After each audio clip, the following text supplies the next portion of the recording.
கட்டுற கம்பில இருந்து அடிக்கிற ஆணி வரைக்கும் எல்லாம் குவாலிட்டியா இருக்கணும்ல. பிரகாஷ் போன்றவர்களுக்காகவே ஜிபிஆரின் டிஎம்டி கம்பிகள். பறவை காய்ச்சல் பரவல் எதிரொலியாக கேரளாவில் இருந்து நீலகிரிக்கு வரும் வாகனங்கள் கால்நடை பராமரிப்புத்துறை சார்பில் சோதனை செய்யப்பட்டு கிருமி நாசினி தெளித்த பின்னரே அனுமதிக்கப்பட்டு வருகிறது.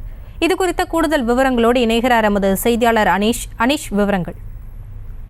அஸ்வினி, வணக்கம். கேரள மாநிலம் ஆலப்புழா மாவட்டத்தில் எடத்வா மற்றும் தெருதானா கிராமங்களில் இயங்கி வரும் சில கோழி பண்ணைகளில் அதிக அளவிலான வாத்துக்கள் அடுத்தடுத்து உயிரிழந்துள்ளன.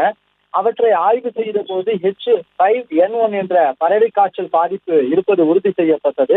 இதனை அடுத்து அம்மாநிலத்தில் பறவை காய்ச்சல் தடுப்பு நடவடிக்கைகள் மேற்கொள்ளப்பட்டு வருகின்றன. இதையடுத்து தமிழக எல்லைப் பகுதிகளிலும் கண்காணிப்பு பணியானது தீவிரப்படுத்தப்பட்டுள்ளது. நீலகிரி மாவட்டத்தில் நாடுகாணி, தாலூர், சோலாடு உள்ளிட்ட 8 சோதனை சாவடிகளில் தமிழ்நாடு அரசின் சிறப்பு கால்நடை பராமரிப்பு துறையினர் 24 மணி நேரமும் கண்காணிப்பு பணியில் ஈடுபட்டு வருகின்றனர்.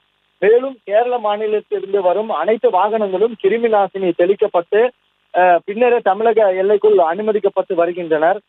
மேலும் கேரளாவிலிருந்து கோழி, வாத்து, முட்டை மற்றும் கோழி தீவனங்கள் கொண்டு வர தற்காலிக தடை விதிக்கப்பட்டுள்ளது குறிப்பிடத்தக்கது. விவரங்களுக்கு நன்றி அனீஷ். கட்டுற கம்பில இருந்து அடிக்கிற ஆணி வரைக்கும் எல்லாம் குவாலிட்டியா இருக்கணும்ல. பிரகாஷ் போன்றவர்களுக்காகவே ஜிபிஆரின் டிஎம்டி கம்பிகள். செய்திகளை உடனுக்குடனும் துல்லியமாகவும் தெரிந்து கொள்ள சப்ஸ்கிரைப் பண்ணுங்க.